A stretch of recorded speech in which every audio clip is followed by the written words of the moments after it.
ஓம் ஸ்ரீ வராகி தாயே போற்றி போற்றி.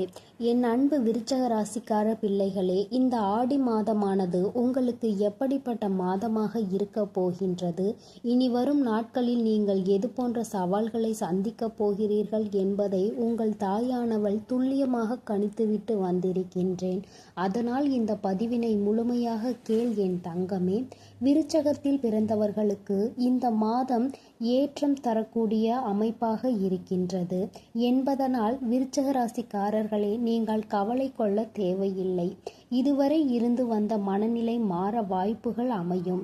சுயதொழில் உள்ளவர்களுக்கு வசதி வாய்ப்புகளும் பெருகும். எவ்வளவு கடினமான பிரச்சனைகளாக இருந்தாலும் மனதில் உற்சாகத்துடனும் நல்ல திடத்துடனும் அதனை நீங்கள் எதிர்கொள்வீர்கள்.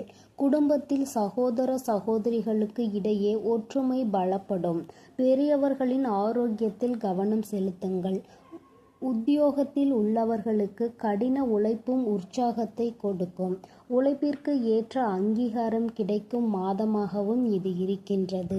சுயதொழில் மற்றும் வியாபாரத்தில் உள்ளவர்களுக்கு வெளிநாடு தொடர்பான விஷயத்தில் சாதகமான பலன்கள் கிடைக்கப் போகின்றது. புதிய தொழில் துவங்கும் எண்ணம் உங்களுக்கு நிச்சயமாக ஈடேறும். மாத இறுதியில் திடீர் அதிர்ஷ்டம் வரும். வம்பு வழக்குகளில் சாதகமற்ற தீர்ப்பு வரக்கூடும் என்பதனால் எச்சரிக்கை தேவை. ஆரோக்கியத்தில் சுவாச பிரச்சனைகள் ஏற்படலாம். கவனத்துடன் இருப்பது நல்லது. பரிகாரமாக முழு முதல் கடவுளான விநாயகருக்கு அரச இலையில் தீபம் ஏற்றி வழிபடுங்கள். நிச்சயமாக உங்களுக்கான நன்மைகள் அனைத்தும் வந்து சேர்வதோடு மட்டுமல்லாமல் ஆரோக்கியத்தில் எந்த குறையும் இல்லாமல் நீங்கள் மிக்க மகிழ்ச்சியுடன் வாழக்கூடிய மாதமாக இது உங்களுக்கு அமையும். அது மட்டுமல்லாமல் இந்த ஜூலை மாதம் 7ஆம் தேதியில் கடகராசியில் சுக்கிரன் பெயர்ச்சி செய்துள்ளார். இதன் விளைவாக உங்கள் ராசிக்கு இந்த ஆடி மாதத்தில் ஏற்பட போகும் சாதகமான பலன்களையும் பாதகமான பலன்களையும் சொல்கிறேன், கவனமாக கேளுங்கள். பொதுவாக ஜாதகத்தில் சுக்கிரன் ஒரு பெண் கிரகமாகவும் அழகின் குறியீட்டாகவும் கருதப்படுகிறது. இப்பொழுது கடக ராசியில் சுக்கிரன் பெயர்ச்சி ஜூலை 7ஆம் தேதி அன்று மாலை 4:15 மணிக்கு பெயர்ச்சி செய்திருக்கிறார். சுக்கிரன் காதல் மற்றும் திருமணத்தை பிரதிபலிக்கக்கூடியவராக இருக்கிறார். இந்த பெண் கிரகத்தில் அதிக கவனம் செலுத்தப்படுகின்றது. கடகத்தில் சுக்கிரனின் இந்த முக்கியமான பெயர்ச்சி எவ்வாறு சாதகமான மற்றும் எதிர்மறையான பலன்களை தரப்போகிறது, ஜோதிடத்தில் வலிமையான வாழ்க்கை, நல்ல ஆரோக்கியம் மற்றும் வலுவான மனதுக்கு தேவையான அனைத்து திருப்திக்கும் சுக்கிரன் இன்றியமையாததாக கருதப்படுகின்றது. ஜாதகத்தில் சுக்கிரன் வலுவாக இருந்தால் ஜாதகக்காரர்களின் வாழ்க்கையில் அனைத்தும் சாதகமான முடிவுகளையும் மகிழ்ச்சிகளையும் அடைவதில் அவர்களுக்கு எந்த குறையும் இருக்காது. எப்பொழுதும் அவர்களுக்கு வெற்றி ஒன்றே சாதகமானதாக இருக்கக்கூடியதாக இருக்கின்றது. இந்த சுக்கிரன் கிரகமானது ராகு மற்றும் கேது, செவ்வாய் போன்ற கிரகங்களுடன் சுக்கிரன் உறவை ஏற்படுத்தினால் ஜாதகக்காரர்கள் பல போராட்டங்களையும் தடைகளையும் சந்திக்க வேண்டி இருக்கும். சுக்கிரன் செவ்வாயுடன் இணைந்திருந்தால் ஜாதகக்காரர்களுக்கு மனக்கிளர்ச்சி மற்றும் ஆக்ரோஷம் கூடும். இந்த கிரக பெயர்ச்சியின் போது சுக்கிரன் ராகு கேது போன்ற அசுப கிரகங்களுடன் இணைந்திருந்தால் ஜாதகருக்கு தோல் தொடர்பான பிரச்சனைகள், நல்ல தூக்கமின்மை மற்றும் அதிக வீக்கம் ஏற்படலாம். உடல்நல பிரச்சனைகள் போன்ற பிரச்சனைகளை சந்திக்க நேரிடலாம். இருப்பினும் சுக்கிரன் குரு போன்ற சுப கிரகத்துடன் இணைந்திருந்தால் ஜாதகக்காரர்களுக்கு வணிகம், வர்த்தகம், அதிக பணம் வாங்குதல் மற்றும் அதிக பணம் சம்பாதிப்பது ஆகியவற்றில் சாதகமான பலன்கள் இரட்டிப்பாக கிடைக்கும். இதுவே சுக்கிரனின் பொதுவான பலன்களாக இருக்கின்றது. விருச்சக ராசிக்காரர்களுக்கு சுக்கிரன் 7வது மற்றும் 12ஆம் வீட்டிற்கு அதிபதியாக இருக்கிறார். இந்த பெயர்ச்சியின் போது உங்களின் 9ஆம் வீட்டில் பெயர்ச்சித்திருக்கிறார். இந்த நேரத்தில் உங்கள் உறவில் அதிக கவனம் செலுத்த வேண்டும். இந்த காலகட்டத்தில் நீங்கள் வேலையில் குறைவான அதிர்ஷ்டத்தையே பெறுவீர்கள். நீங்கள் வியாபாரம் செய்தால் நீங்கள் சராசரி அதிர்ஷ்டத்தையே பெறுவீர்கள். அதிக லாபம் கிடைக்க வாய்ப்புகள் குறைவாகவே உள்ளது. கடகராசியில் சுக்கிரன் பெயர்ச்சி நீங்கள் அதிக செலவுகளை செய்ய வேண்டி இருக்கும் என்பதை குறிக்கிறது. இது உங்களுக்கு சிக்கல்களை ஏற்படுத்தவும் வாய்ப்பு இருக்கிறது. உங்கள் மனைவியுடன் வாக்குவாதம் ஏற்பட வாய்ப்பு உள்ளது மற்றும் உங்கள் இருவருக்கும் இடையே நிலவும் கருத்து வேறுபாடுகள் காரணமாக நிச்சயமாக ஒரு பிரளயமே ஏற்படவும் வாய்ப்பு இருக்கிறது.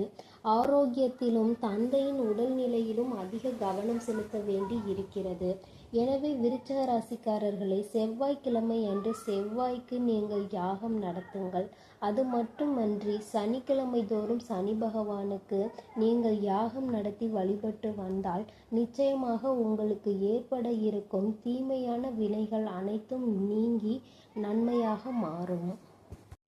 என் அன்பு பிள்ளையே, அது மட்டுமின்றி இந்த ஜூலை 11ஆம் தேதியில் கடகராசியில் சுக்கிரம் உதயம் ஏற்பட்டுள்ளது. இதனால் 12 ராசிக்காரர்களுக்கும் தாக்கம் ஏற்பட்டுள்ளது. உங்கள் ராசிக்கு என்ன பலன்கள் உள்ளது என சொல்கிறேன், கவனமாக கேளுங்கள்.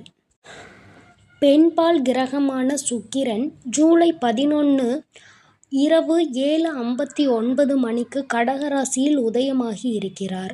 சுக்கிரன் வளர்ச்சியால் ஜாதகக்காரர்களுக்கு பொதுவாக சுப மற்றும் மகிழ்ச்சியான விஷயங்கள் நடக்க உள்ளன மற்றும் திருமணம் போன்ற சுப பலன்கள் கிடைக்கும். கடகராசியில் சுக்கிரன் உதயமானது காதல் வகையில் ராசிக்காரர்களுக்கு நல்ல காலம் அமைவதை குறிக்கின்றது. விருச்சிக ராசிக்காரர்களுக்கு சுக்கிரன் 7 மற்றும் 12ஆம் வீட்டிற்கு அதிபதி ஆவார். இப்போது உங்களின் 9ஆம் வீட்டில் உதித்திருக்கிறார்.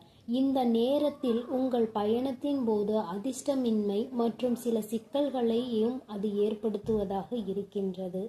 உத்தியோகத்தில் சக ஊழியர்களிடமிருந்து பிரச்சனைகள் மற்றும் திருப்தியின்மை ஆகியவற்றை நீங்கள் சந்திக்க வேண்டியும் இருக்கும். வியாபாரத்தில் தொழிலில் சிறப்பாக செயல்படுவீர்கள். ஆனால் பொது வியாபாரத்தில் அதிக லாபம் கிடைக்காது. இந்த நேரத்தில் நீங்கள் உங்கள் தந்தைக்காக பணத்தை செலவழிக்க வேண்டியும் இருக்கும். இது உங்களை தொந்தரவு செய்வதாக நீங்கள் கருதலாம். உங்கள் வாழ்க்கை துணையுடன் சில ஈகோ தொடர்பான பிரச்சனைகள் ஏற்படலாம். இதனால் உங்கள் மன நிம்மதியும் குறைய வாய்ப்பு அதிகம் இருக்கிறது. உங்கள் தந்தையின் ஆரோக்கியத்திற்காக நீங்கள் அதிக பணம் செலவழிக்க வேண்டி அதிகம் இருக்கின்றது. இது உங்கள் வாழ்க்கையில் மன அழுத்தத்தை அதிகரிக்கக்கூடியதாகவும் தோன்றுகிறது. விருச்சிக ராசிக்காரர்களே, சனிக்கிழமை அன்று சனி பகவானுக்கு யாகம் நடத்தவும். இதன் மூலமாக உங்களுக்கு ஏற்பட இருக்கும் பல நன்மைகள் அனைத்தும் உங்களையே வந்தடையும். உங்களுடைய ஆரோக்கியத்தில் கவனம் அதிகமாக செலுத்த வேண்டி இருப்பதனால் நீங்கள் முடிந்தவரை ஹோட்டலில் உணவருந்துவதை தவிர்த்து கொள்ளவும். என் அன்பு பிள்ளைகளே, இந்த ஆடி மாதமானது உங்களுக்கு எப்படி இருக்கும் என்பதையும் ஏற்பட்டிருக்கும் பெயர்ச்சிகளின் காரணமாக இந்த ஆடி மாதம் முழுவதும் உங்களுக்கான நல்ல பலன்களையும் உங்களுக்கான தீய விளைவுகளையும் உங்கள் தாயானவள் விரிவாக சொல்லி இருக்கிறேன். அதனால் இந்த பதிவினை கேட்டு உங்கள் பரிகாரங்களை நீங்கள் முழுமையாக செய்து உங்களுடைய நல்ல பலன்களை நீங்கள் முழுமையாக பெற்றுவிட வேண்டும். இனி எல்லாம் நல்லதாக மட்டுமே நடக்கும். ஓம் ஸ்ரீ வராகி தாயே போற்றி போற்றி. ஓம் ஸ்ரீ வராகி தாயே போற்றி போற்றி.